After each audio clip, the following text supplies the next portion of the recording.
Hello and welcome to my brand new channel all about campervanning on a budget.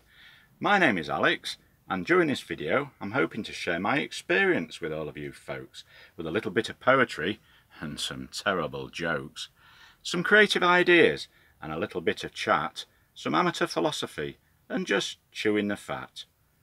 To own a California must be very nice. Can you enjoy that luxury at a fraction of the price? I think so. Welcome to Cantafordia.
Hello and welcome to my warm and sunny, if a little bit windy, back garden. I was talking to a guy the other day who told me he just bought a 74 Grand California. I said, "Are you sure?" I said, "I didn't think they made them in 1974. He says, no, you misunderstand me. He says, "It's brand new. It's a 74 Grand California. It cost me £74,000. I said, "Are you mad? £74,000 for a camper van?" Anyway, I checked it out. Sure enough, for a brand new California Ocean, I think it was £74,000. That's without any options. We're all different, aren't we? For some people, buying brand new is an attractive and feasible proposition. It just wasn't for me. And there are plenty of channels out there if that's the sort of route you want to go down. Now, there's Campervan Time, which used to be California Time, with Will and Sarah. Now, there's loads of videos if you want to watch those. Very good they are too. That's what I spent a lot of time doing before I eventually bought a campervan. And there's Sean and Lizzie on Above and Beyond. One of my favourites is Pandemonium with David John, who is absolutely hilarious if you want to check out his videos. His latest calamity, David, he lost his ID and now everyone just calls him Dav. Anyway, yes, so what I'm saying is this video is intended to be a little bit different. It's meant to be light-hearted. Don't take it too seriously. I don't take myself too seriously, as you can probably tell. It's just an alternative if you haven't got huge amounts of money to spend on a camper van. It's just to demonstrate, hopefully, that it can be done. Alright, it's not going to be brand new, it's not going to have loads of gadgets, but I still bought a low mileage, good condition camper van, and it has enough equipment for me. And since buying it, I've spent quite a bit of time making improvements, making a few mistakes on the way, and I haven't spent an awful lot of money. But I will make a separate video in the future about all the things I did, going into a bit of detail, and most importantly, and it's what everyone's really interested in, what it all cost. So that's what this video is all about. That's what it's aimed for. people like myself who haven't got that sort of money lying around and are not working, so can't afford a big loan, just to show that it can be done. And so anyone who's contemplating buying a cheap camper van, or has indeed recently bought one, you may pick up some tips from and learn from my mistakes, as well as the positive things as well, because there's been plenty of mistakes on the way, and that's part of the reason for the video. It's all about somebody like me can do it, then pretty much anybody can do it. I'm not sponsored by anybody. I'm certainly not a DIY guy, as anybody who knows me will tell you. DIY for me stands for destroy it yourself.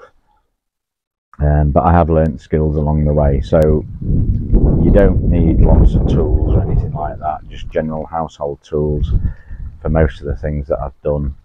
I mean, I'm the kind of person, when it comes to power tools, that I should have a restraining order against me to keep a certain distance away from them, because anything can happen. But I'll talk a lot more about that in later videos. But okay, that's as far as much as I'm going to talk about at the moment. Now, I've talked about my van, and now I'm going to take you on location and show you around my van. Thanks for watching. Hope you enjoy it. See you later.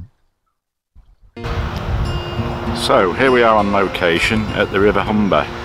As I pan slowly round, you'll see that we're in the shadow of the world famous Humber Bridge.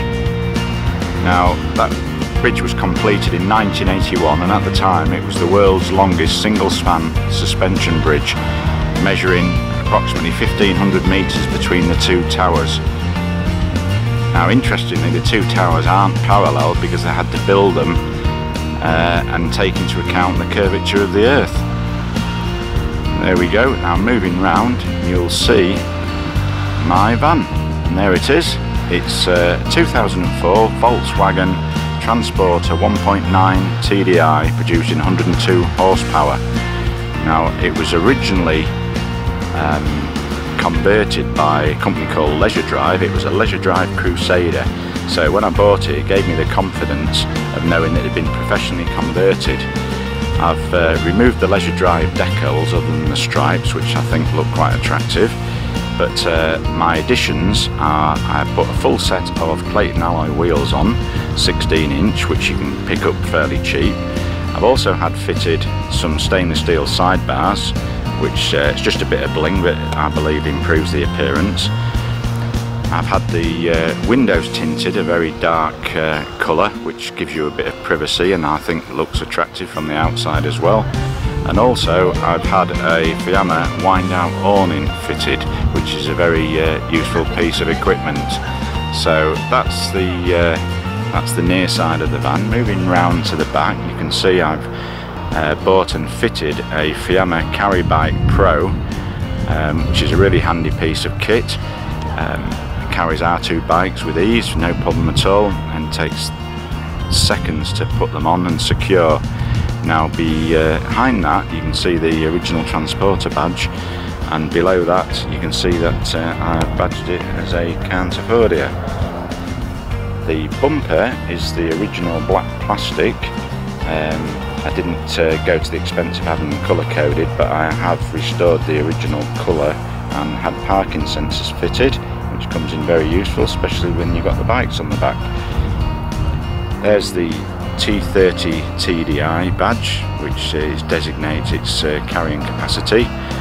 And moving round to the offside, you'll see I've got the laurel wreath decal, which is kind of like my branding. You'll see I've also got them on the inside, but that's not a window, that's actually a black wrap that I've stuck to the white panel, because that's where the cupboards are, and it just made it more symmetrical and nicer to look at, I think. So the only other thing on the offside is the vents and the hookup socket. They were originally white, as you'll see from the photographs, but by the time I bought it, it turned a very horrible cream colour because of discoloration, and they'd begun cracking, so I got some new ones fitted and I decided to go for the black, which offers a nice contrast. The van itself is a very basic model without any gadgets. The wind deflectors you can see there, they were already fitted when I bought it, but I do find them useful because when you wind the window down you can get a nice breeze without getting blown to bits. So now the mirrors are also worth a mention because they are what's known as Vati mirrors, which stands an acronym which stands for get out of the van and adjust them yourself. I've just stuck a couple of badges on there, which is a TDI badge. It just makes it look a bit more modern and lifts the appearance, I believe. And moving round to the front, the only thing I've done there, apart from colour restored the front bumper as well, is fitted 2 chrome effect bars across the lower grille. Again, just subtly lifts the appearance, and that takes you all the way around the outside of the van. So the main thing that I've done to improve it is old-fashioned hard work, where when it was originally bought, the paintwork was in good condition, which is one of the reasons I bought it, but I've spent a lot of time and effort touching it up and T-cutting it and polishing it, and it's like having a respray. I think you'll agree it looks pretty good for its age, but let me know what you think.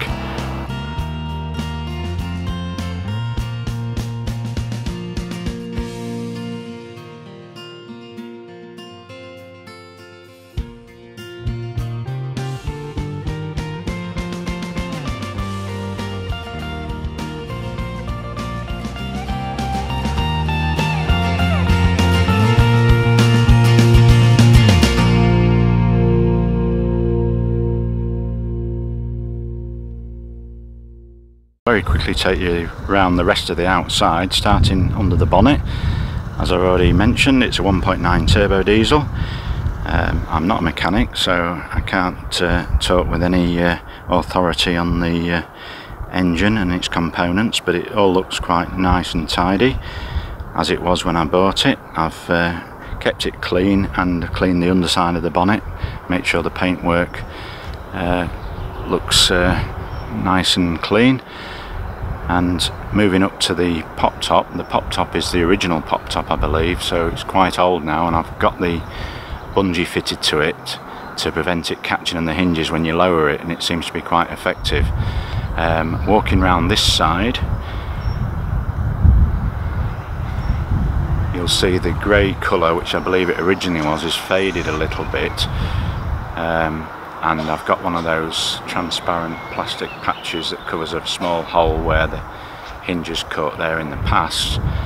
And then moving round to the front, you'll see on the other side there was quite a few little holes which I've managed to patch up using an iron-on patch, and in the matching grey colour. At least I thought it was matching, but I've cut it to shape, and then you just simply iron it on. And it looks quite neat, certainly a lot better than it was.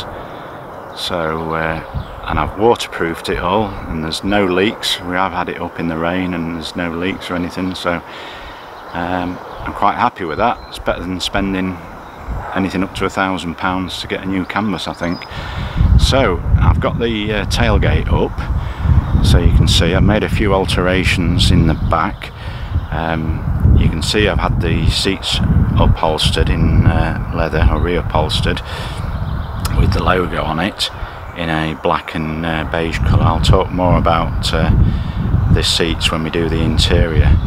But moving down to the boot area, now all that was open when I bought it, as you can see from the photograph, but the thing was, every cloud has a silver lining. The fridge on the vehicle didn't work properly, so I had to replace the fridge, and the panel that was on the fridge door was kind of redundant, so I kept that knowing it'd come in handy, and I cut it to shape knowing it matches the rest of the cupboards, and put some wood glue on it and stuck it to a piece of plywood filled in that gap there and created this panel here underneath, which gives you access. I can just move that so you can see I've got a geyser boiler there, but behind that is my water tanks, so it gives you access there, but when you're not using it, it still looks nice and neat.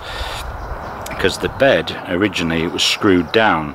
I have unscrewed it and I put that panel on the back again so it looks neater, and I've covered it with sticky back plastic and using a marker pen trying to imitate the stitching on the seats, and stuck another logo on in a matching cream colour. Now the beauty of this is you can just lift it up as such, trying to do it with one hand, and there we go, and it exposes the boot area where I've got all my bits and bobs in some storage boxes, as you can see there. And so that's nice and convenient, and then it gives you access to what I call the boot area, where I keep my tools and jack and the ramps, etc. But the other bonus is doing that and leaving it in that position. It is very kind of sturdy, so when you've got the bed out, this is the back of the bed, and you can effectively sit up in bed if you're reading or watching TV. I've got a TV bracket in the roof, which you'll see when I show you the inside. So I'll just put that back down there, so again you can stand back so you can see what it looks like,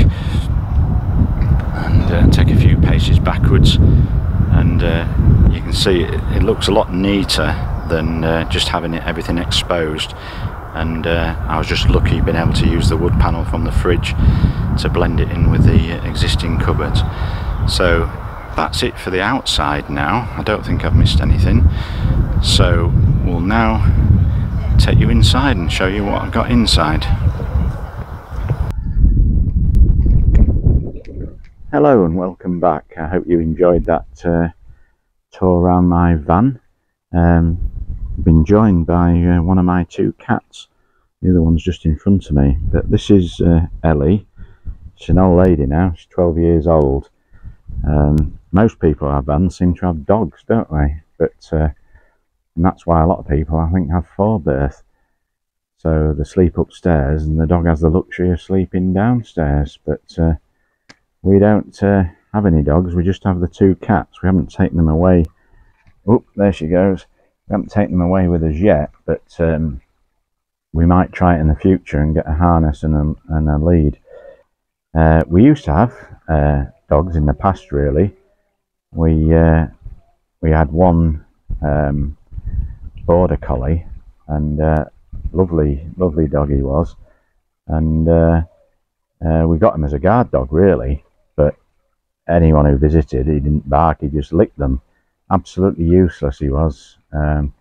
So I think he was probably a special breed. He's probably a UK border collie, because he let anybody in. Oh, gone a little bit political there, sorry. I meant to say no politics, no religion, and no football, all the controversial topics. So, and then we got another dog, and but it was a bit mad, I think. Every time the doorbell rang, he ran into the corner of the room. Turns out he was a boxer. Anyway, sorry about that. No, we've got cats, and yeah, Ellie, who you've just seen, she might look like just a mongrel, but it's a very special breed she is. We saw her in the local pet shop, and it said, there was a sign next to it, said newly imported from the Netherlands. So I thought, oh, that's interesting. She was just a kitten at the time. So I went in and inquired. I said, that kitten that you've got on display? I said, yeah. I says, where was it born? She says, well, in the Netherlands. But I said, nowhere particularly. She said, Amsterdam. And I said, where are its parents from? And I said, well, Amsterdam as well, I think. It's just, what is it you're actually asking? And I just sort of said How Dutch is that Margie in the window? No, sorry. Oh, there's Archie, our other cat. Come on, Arch. Oh dear, no, he's not in the mood. You just see him walking past there. Yeah, yeah. Apologies for that. The yeah, talking of cats, the interesting thing is that the guy who invented cat's eyes was from Huddersfield. Apparently, he was driving along one day, and he saw a cat coming towards him, and got that strong reflection from the eyes of the cat. So he thought, well, we could do that to use as road markings, and so the he invented cat's eyes as we know them today, and that's why they're called that. Apparently, the guy that was driving in the opposite direction, who saw the same cat, he invented the pencil sharpener. Okay, anyway, back to vans. Yeah, so my van, as I said, it's as you saw from that last video, it doesn't have any gadgets or anything like that. So if you want one with high spec with all the toys in it, then you need to get a Highline. But there's so many different versions now. Then I think there's a start line, a trend line, a sport line. I said if we take a cats with us, we'll have a Volkswagen Feline. So yeah, so I did warn you about bad jokes. I can't help myself. But yeah, so that was my van from the outside. A quick run round. Let us know what you think in comments. And I intended to show you the whole thing, but either I talk too much or there's a lot to show. I'm not sure which. I'll let you decide. So I think that's enough for one video. So I'll see you on the next video where I'll be able to show you around the inside. But anyway, until then, bye for now.